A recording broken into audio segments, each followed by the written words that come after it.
In this video, I'm going to cover how to get shredded with effective workout and diet tips.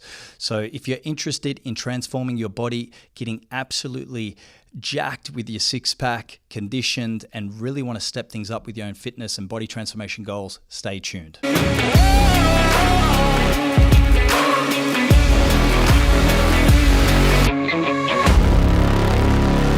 Hey, it's Coach Mick here. I am a personal trainer and nutrition coach. On this channel, I share my methods that I use with my clients that range from, gym enthusiasts that want to look amazing when they go to the beach with their swim shorts or in their bikini. I help physique competitors get onto the stage, and I really help those that just want a little bit more from their training. And on this channel, I'm just going to share those methods and tips that I use so you can take them away, possibly apply them and help your own fitness transformation goals.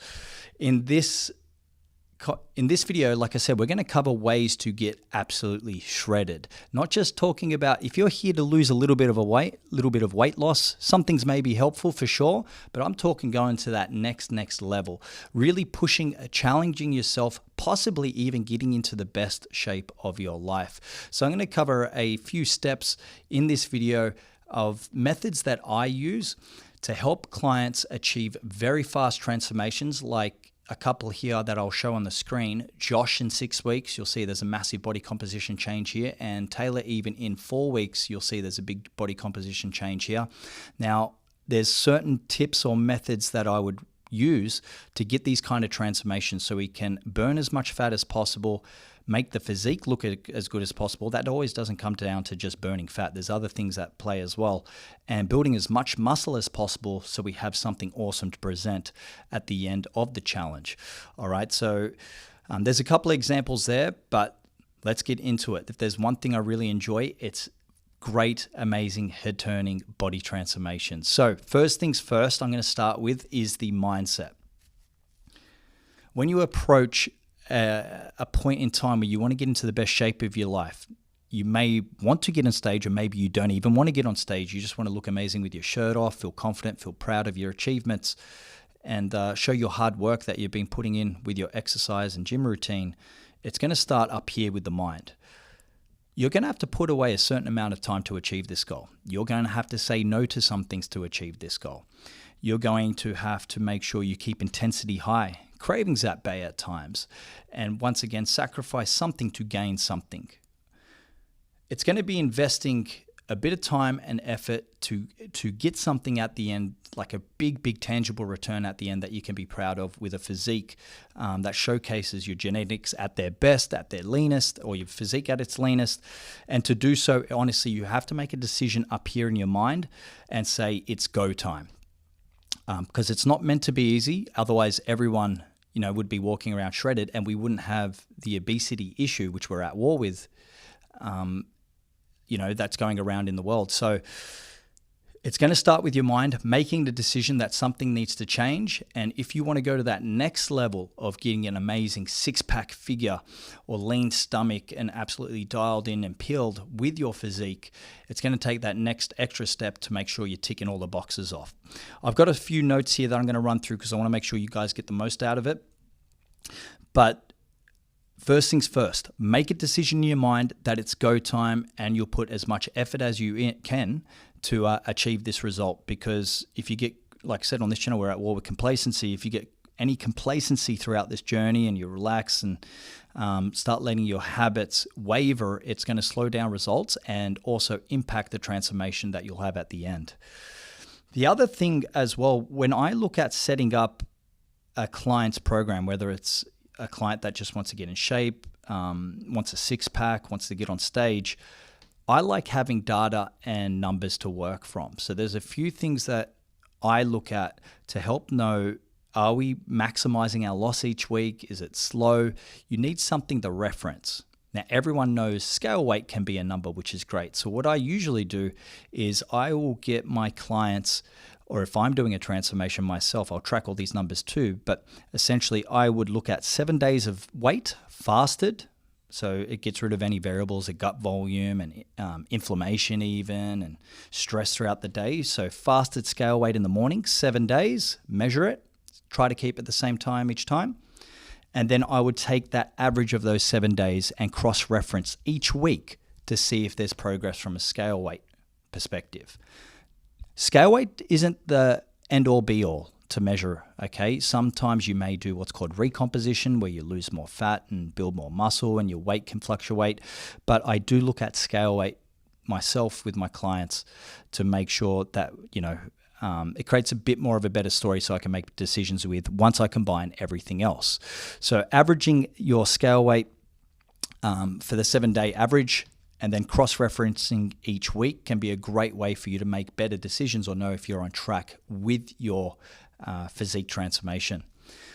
Another one is body tape measurements. So once a week, I'll get my clients to do a body tape measurement, usually fasted as well to limit any variables, looking at all different sites, arms, waist, navel measurements, thighs. And then from there, I can combine scale weight and I can combine the navel to make a better decision on what's happening. For example, if I find that the scale weight is staying still or it's plateaued for a week, however, we've dropped around the waist and measured precisely centimeters, all right, or half a centimeter, it also could tell me a story that, okay, weight may not be the best indicator of fat loss this week, but the body tape measurements are moving. And then I'll get feedback on how that client's feeling. Are they feeling leaner? Do they feel better in their dress, their clothes? Do they look better in their photos? Well, then scale weight may not be the best indicator for fat loss for that week, whereas all the other markers of body fat maybe have improved, measurements have improved with the body tape, circumference, and also the photos improve. So my point is here, it's important that you look at all different markers so you can make the best decision each week. Scale weight, averages for sure, fasted body tape measurements, body fat, you can do DEXA scans or you can get skin folds if you have access to that. And then you have photos, even how you feel in clothes and dress sizes as well can be useful. So combine all these markers to have a starting point before you start this journey with your transformation. Get a base marker of all these measurements, photos as well. Make sure they're high quality and not with messy backgrounds or poor quality so you can actually see the difference.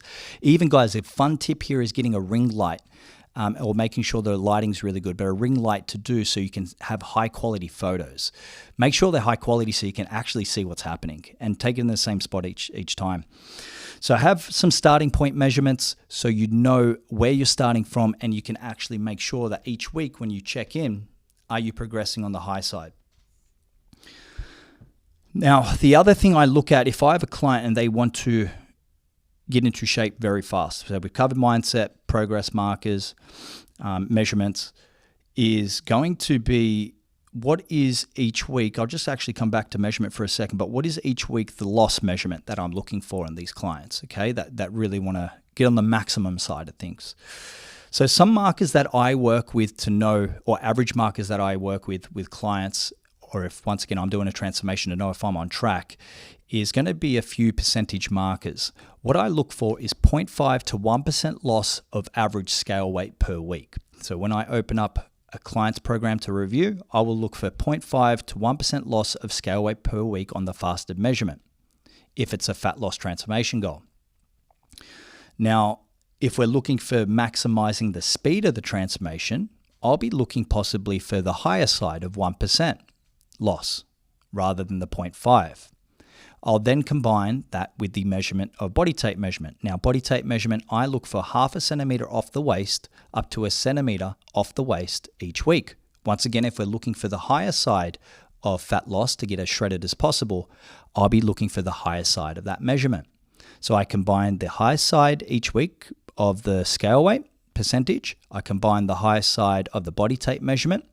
Then if I'm looking at body fat, it will be 0.5 to 1% loss of body fat per week.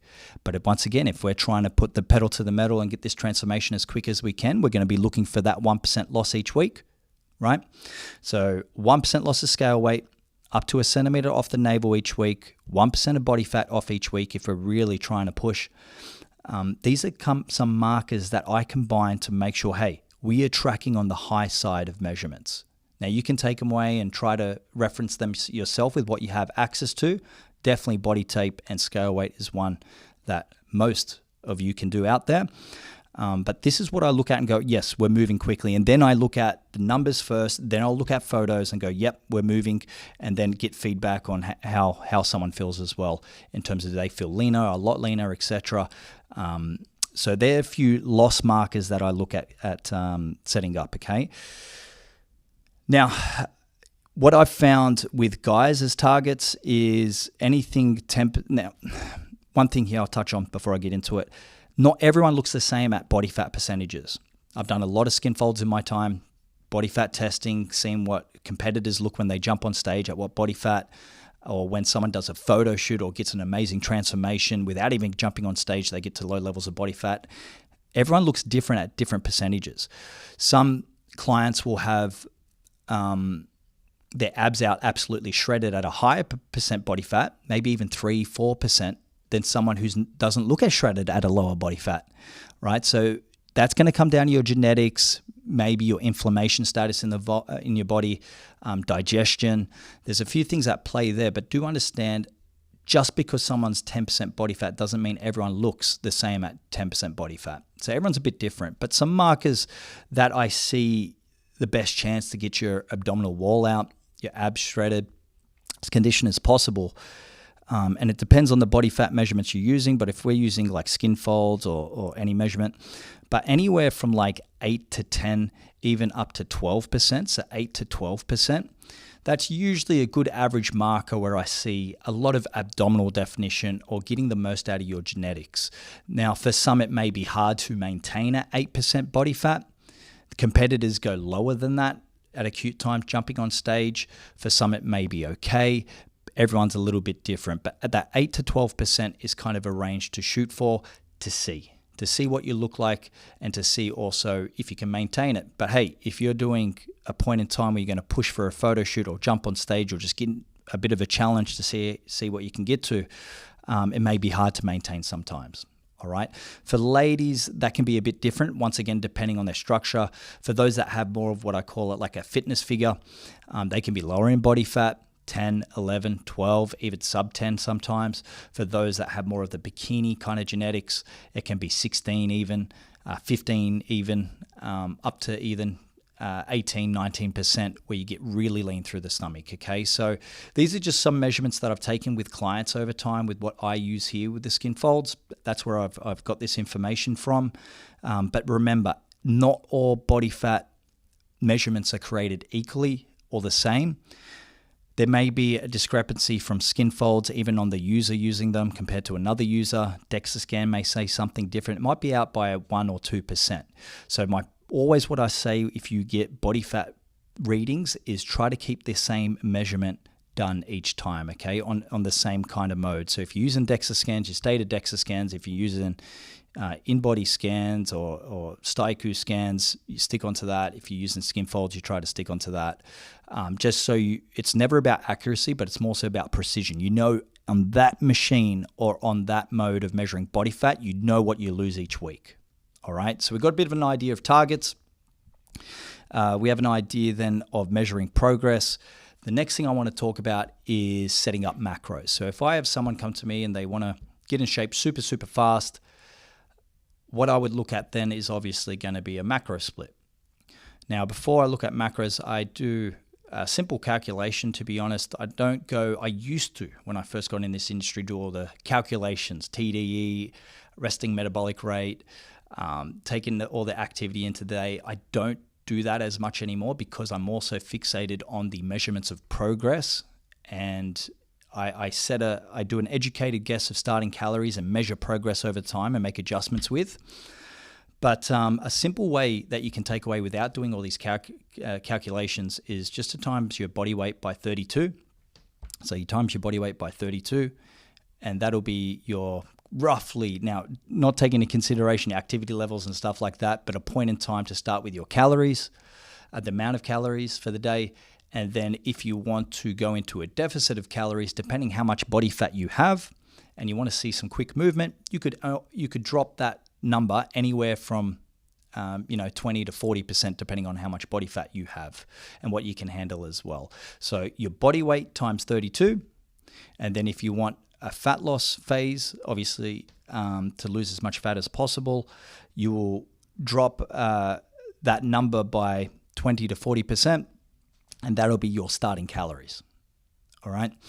But like I said, guys, the main thing isn't like a lot of people or a lot of trainees out there get fixated on their numbers of calories. It's mainly get fixated on the progress, all right, and how you feel and how you look. That's really what we want to see at the end of the day, is the progress, how you feel, how you look, and maximizing your body composition and measuring it, okay, so to know if your decision was a quality decision or if things need to adjust. Now, macro split for those calories, I will use a range. If we're going hard with a body transformation, calories may be a little bit lower. Okay, so I will go on the higher side of protein, usually 2.5 up to 3 grams of protein per body weight. Everyone's a bit different. Some people like lower, some people like even lower than that. However, that's what I use and what I've tested with. The reason I like that mark, I just feel from a satiety perspective, even keeping full, more protein can help, especially with, with meats and whole foods. And also too, I want to have as much muscle preservation as possible while being in a deficit. So just simply having a higher amount of protein while being in a deficit can retain and help build muscle even with your nutrition while pushing to get shredded. All right, so I shoot for 2.5 up to 3 grams per body weight of protein per day. Fats is going to be dependent on, some people work better with higher fat diets. Some people work better with lower fat diets. It really just depends.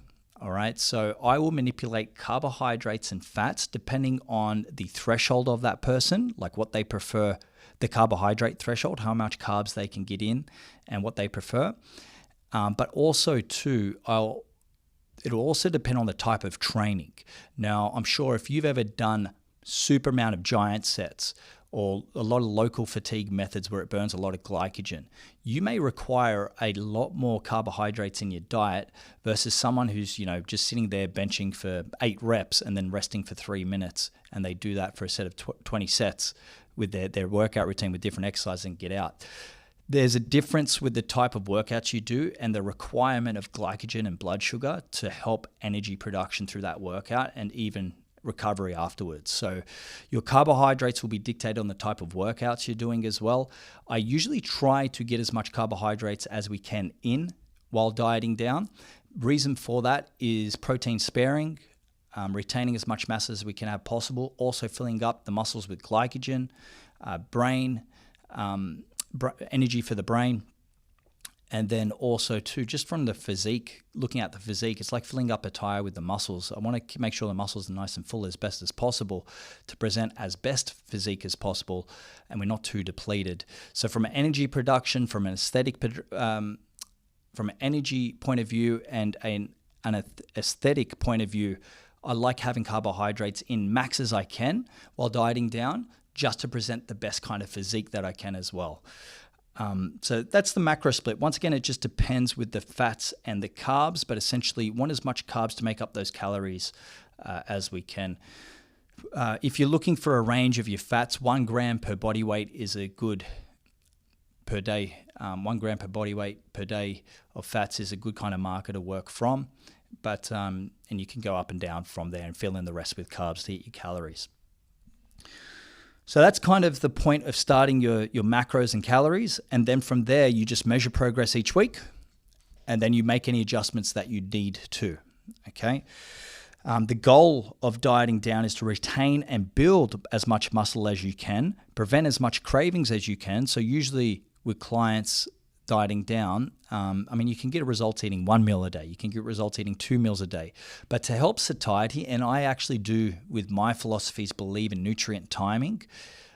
Intermittent fasting and stuff has its place. I personally use intermittent fasting these days to help my digestion mostly, but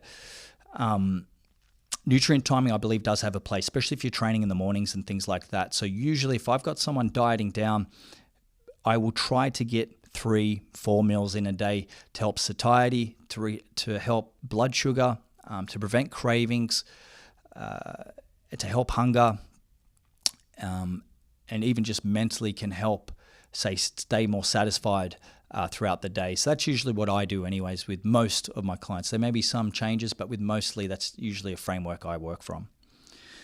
Also, too, when it comes to working out in these kind of getting shredded phases, I will add carbohydrates mainly around workout, intra, pre and post. Most carbohydrates to come post-workout. Look, there's different studies on this. Once again, I'm just going off my experience of helping clients and with myself. I find that I like to get a lot of carbohydrates in post-workout. I feel that essentially that's where the body's starving for them the most in a way, to get the glycogen replenished, to help decrease cortisol after workout, decrease inflammation. And I just feel that I use them better around that point, plus clients do as well. Anabolic window, if you want to call it that. So most of your carbohydrate intake post-workout can be great for replenishing the energy storages that you just got rid of. Intra-workout, a little bit of carbs as well. Sometimes not needed when trying to get shredded because you want more whole foods post-workout or even intra. And then a little bit of intra-workout carbs pre-carbs as well, pre-workout carbs. Not too many though, because you want to be mindful that I'm sure if you go home and eat a massive pizza that you feel relaxed, serotonin's nice and high. So we don't want too much serotonin before we train. We want more dopamine. So a little bit of carbs can help, once again, depending on your type of workout. Sometimes even no carbs pre-training can be okay, and even fast-track body composition results as well. So a few different frameworks there to work with. Once again, it's going to come down to total energy balance, your macro split. That's really what's going to drive the fat down from a nutrition perspective, micronutrients as well. And then these little things can make little 1%ers. But if you want the fastest results, 1%ers can really fast track things, okay? So I do believe in your workout window carbohydrate intake can be beneficial for body composition and performance. Now, workouts for shredding fat fast. Main mode of workout that I use is strength training, going to the gym, lifting weights. The reason for that is obviously there's a lot of demand on recovery after you lift weights, so you burn essentially a little bit more calories if it's done correctly, which can be great for your metabolism. Obviously, we look better as we diet down as well because we're actually shaping up the body. The weights are creating muscle if it's done correctly. We've got that stimulus there. Tension on the muscle has to tear essentially and recover and adapt and grow. So I like to use different methods of strength training. There's different styles that I use at a given time, and for a different person, I may use a different method versus another. Just depends on a few things. For example, their training age. It depends on their goals, aesthetically, how they want to look when they're absolutely shredded. Like, do they just want their top half to be? So we'll focus more on different priority parts. So it really just depends on the preferences of how you want to look aesthetically. And also but the principle's the same. We want to lift some weights, and even throughout the journey of getting shredded, my guys, always my clients, are getting stronger. Even my competitors, a couple of weeks out of their competition before peak week, they're hitting PBs. Reason for that, that's a sign that the muscle's sticking around potentially and growing, especially if it's with hypertrophy rep ranges. Anywhere from 5 to 20 reps, if you want to call it that, 6 to 20 reps. I look for strength improvements while dieting down as much as possible, because that shows me, yes, we're getting stronger and the muscle's sticking around. And even from a stress perspective, that we're not too burnt out to the point where we need to deload to recover, or we've got to put on the brakes a little bit as well. So I like strength workouts. Anywhere from 2 to 6 days can be effective.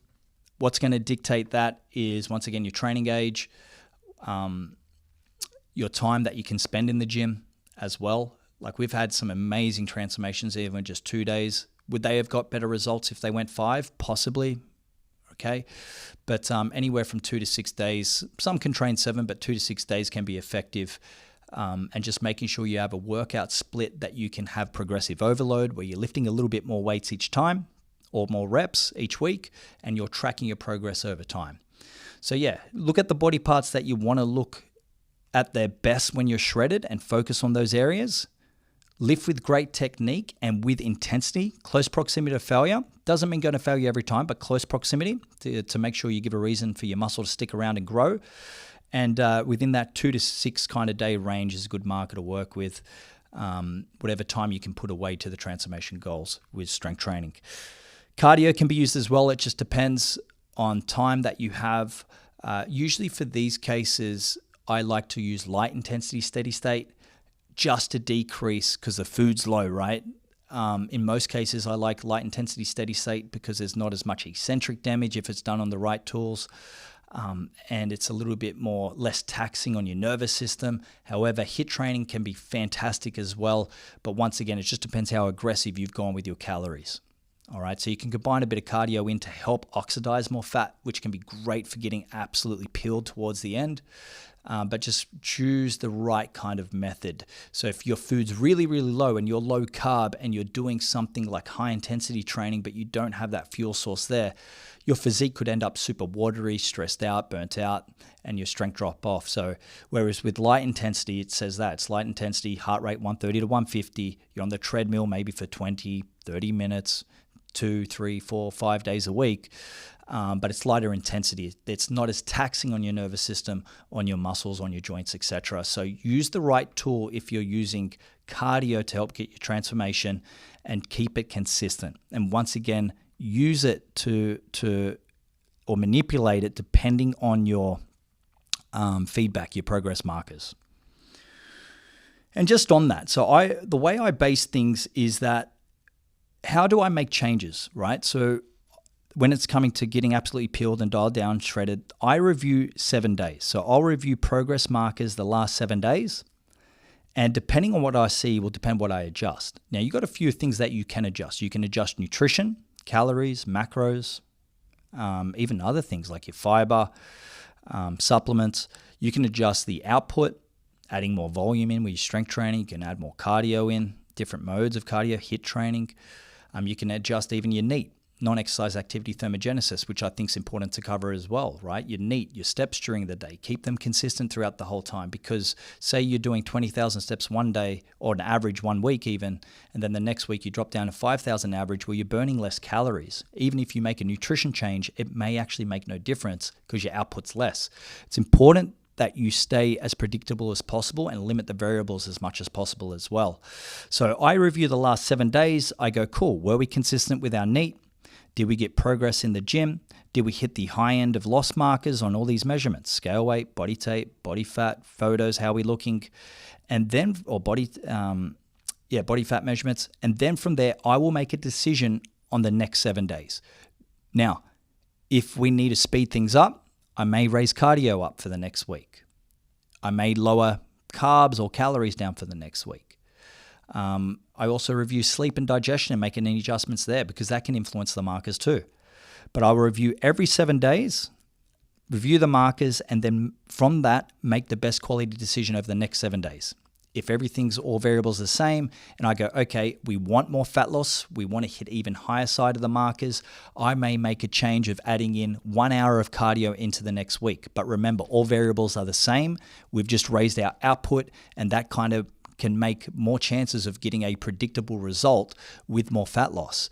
So at times, if you're trying to do, or you don't know what you're doing, and you're getting frustrated because you're not seeing your fat loss coming off, you may not be, as consistent with the variables as you think you are.